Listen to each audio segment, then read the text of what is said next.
Hello दोस्तों, स्वागत है आपका हमारे यूट्यूब चैनल ओनली स्टडी ज्ञान में। आज हम पढ़ने वाले हैं 12th क्लास इकोनॉमिक्स का सेकंड चैप्टर उपभोक्ता व्यवहार एवं मांग, यानी कि कंज्यूमर बिहेवियर एंड डिमांड। इसमें हम लोग देखने वाले हैं ऑब्जेक्टिव क्वेश्चन, जो कि VVI होता है मोस्ट इम्पोर्टेंट। अगर आप हमारे चैनल पर नए आए हैं तो चैनल को सब्सक्राइब कर ले और वीडियो को अंत तक देखना ना भूलें।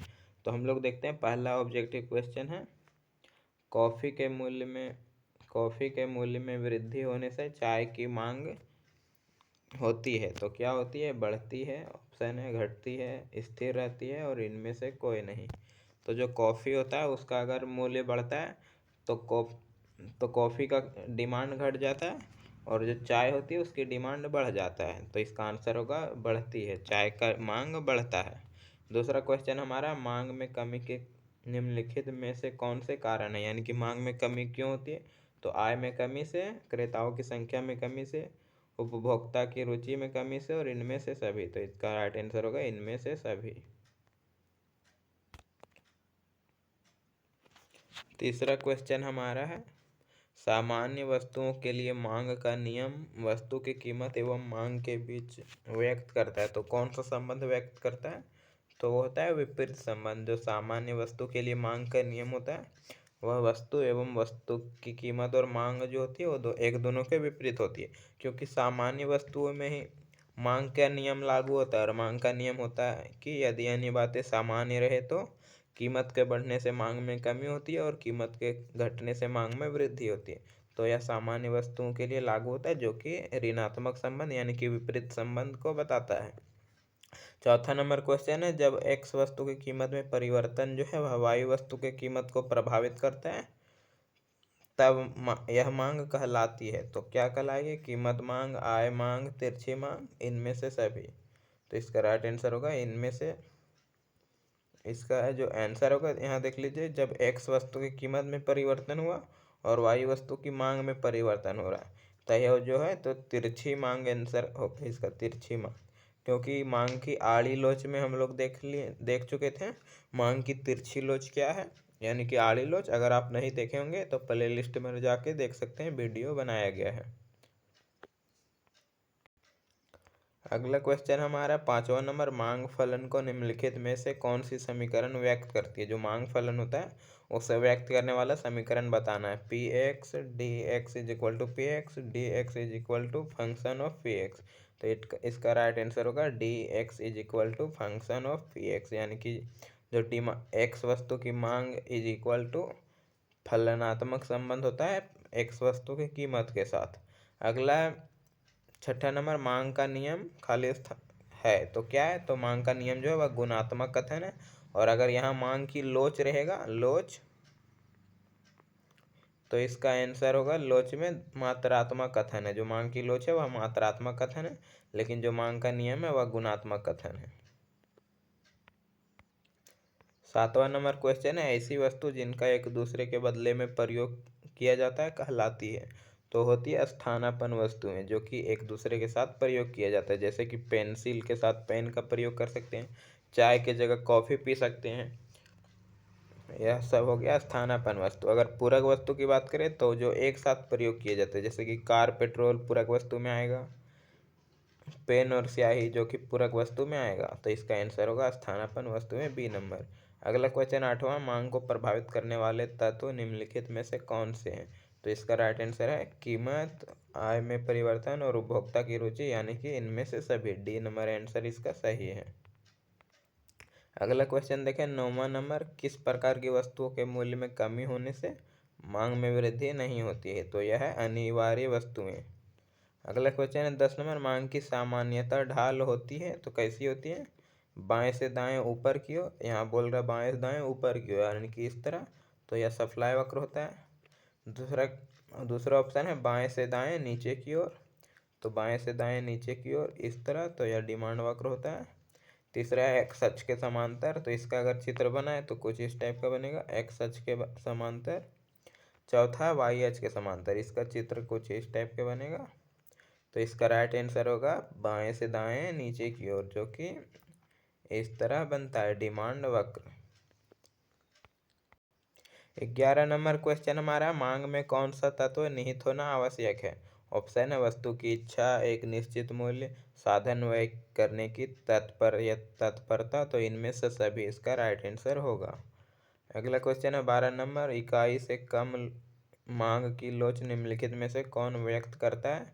तो वह आवश्यक वस्तु की मांग की लोच होती है इकाई से कम। अगला है गिफिन वस्तुओं के लिए कीमत की लोच होती है, तो क्या होती है? तो वह धनात्मक होती है, क्योंकि गिफिन वस्तु की अगर कीमत बढ़ेगा तो डिमांड भी बढ़ेगा और कीमत घटेगा तो डिमांड भी घटता है। 14 नंबर क्वेश्चन देखें, निम्नलिखित में से किसके परिवर्तन से मांग में परिवर्तन नहीं होता है? ऑप्शन है मूल्य में परिवर्तन अगर होगा तो मांग में परिवर्तन होगा, आय में परिवर्तन होगा तब भी मांग में परिवर्तन होगा, रुचि तथा फैशन में परिवर्तन होगा तो भी मांग में परिवर्तन होगा। तो इसका आंसर होगा इनमें से कोई नहीं, यानी कि ऐसा कोई ऑप्शन नहीं है जिससे मांग में परिवर्तन नहीं होता है। 15 नंबर क्वेश्चन है, निम्नलिखित चित्र दर्शाता है, जो चित्र यहाँ दिया गया वह क्या दर्शाता है? तो चित्र देख लेते हैं। तो यह चित्र देख सकते हैं यहाँ पे बस मांग की मात्रा जो कि डिमांड है, और यहाँ पे कीमत है, प्राइस दिया गया है, और यह चित्र में कुछ इस टाइप का दिखाया गया है जो कि एक्स अक्ष के समांतर होता है। तो यह क्या दर्शाता है? तो ऑप्शन देख सकते हैं, अधिक लोचदार मांग, पूर्णतः लोचदार मांग, पूर्णतः बेलोचदार मांग, कम लोचदार मांग। तो हम लोग एक एक करके चित्र देख लेते हैं। अधिक लोचदार मांग का चित्र कुछ इस टाइप का बनता है, इस टाइप का रहता है। अगर पूर्णतः लोचदार मांग की बात करें तो उसका चित्र बनता है इस टाइप का, इस टाइप का। तीसरा ऑप्शन है पूर्णतः बेलोचदार, तो उसका चित्र बनता है इस टाइप का। और चौथा है कम लोचदार मांग, जिसका चित्र बनता है कुछ इस टाइप का पट्टा। तो इसका राइट आंसर होगा ऑप्शन नंबर हमारा जो बी है, पूर्णतः लोचदार मांग वह है, यानी कि ऑप्शन यह चित्र इसका सही आंसर है। तो ऑप्शन नंबर होगा बी इसका आंसर। 16 नंबर क्वेश्चन है, मूल्य में वृद्धि से गिफिन वस्तु की मांग होती है, तो क्या होती है? मूल्य में वृद्धि से गिफिन वस्तु की मांग भी बढ़ जाती है।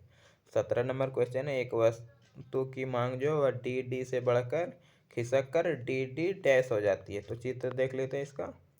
तो यहाँ चित्र है डी जो प्रारंभ में था वह खिसक कर बढ़कर डी डैश हो गया, तो इसका डिमांड जो है वह बढ़ गया। तो यहाँ ऑप्शन देख लेते हैं क्या पूछ रहा है। वस्तु की कीमत कम हो जाता है, दूसरा है वस्तु की कीमत बढ़ना हो सकता है, तीसरा प्रतिस्थापन वस्तु की कीमत बढ़ना हो सकता है, चौथा है पूरक वस्तु की कीमत बढ़ना हो सकता है। तो इसका राइट आंसर है ऑप्शन नंबर सी, प्रतिस्थापन वस्तु की कीमत का बढ़ना। अगला क्वेश्चन है, किसी सामान्य वस्तु के मांग की वक्र की ढाल होती है, तो वह होता है ऋणात्मक, क्योंकि सामान्य वस्तु की मांग वक्र इस टाइप का बनता है, डिमांड वक्र, जो कि ऋणात्मक ढाल वाला होता है। 19 नंबर है, आय के बढ़ने पर उपभोग किन वस्तुओं की मांग घटा देता है? उपभोक्ता जो होता है तो वह गिफिन वस्तु की मांग घटा देता है। अगला क्वेश्चन हमारा 20 नंबर, मांग की लोच है तो क्या है? मांग की लोच मात्रात्मक धारणा है। अगर मांग का नियम रहता तो वह होता गुणात्मक, लेकिन मांग की लोच मात्रात्मक धारणा है। अगला क्वेश्चन हमारा है 21 नंबर, मांग की लोच का मापने का सूत्र है, निम्नलिखित में से कौन सा है? तो मांग की मात्रा में अनुपातिक परिवर्तन बट्टा कीमत में अनुपातिक परिवर्तन, कीमत में अनुपातिक परिवर्तन बट्टा मांग में अनुपातिक परिवर्तन, मांग में परिवर्तन बट्टा कीमत में परिवर्तन, और इनमें से कोई नहीं। तो इसका राइट आंसर होगा ऑप्शन नंबर ए, मांग की मात्रा में अनुपातिक परिवर्तन बट्टा मांग में अनुपातिक परिवर्तन, यानी कि change in D divide by change in P into P divide by D, इसका फिगर होता है। अगला क्वेश्चन देखें हम लोग 22 नंबर, तो उपयोगिता की गणनावाचक सिद्धांत निम्न में से किसने प्रस्तुत किया था? तो उपयोगिता दो प्रकार का होता था, गणनावाचक सिद्धांत और क्रमवाचक। तो गणनावाचक जो था वह मार्शल के द्वारा दिया गया था। 28 नंबर, उपभोक्ता व्यवहार का अध्ययन किया जाता है कौन से अर्थशास्त्र में? तो वह है सूक्ष्म अर्थशास्त्र, यानी कि व्यष्टि अर्थशास्त्र में।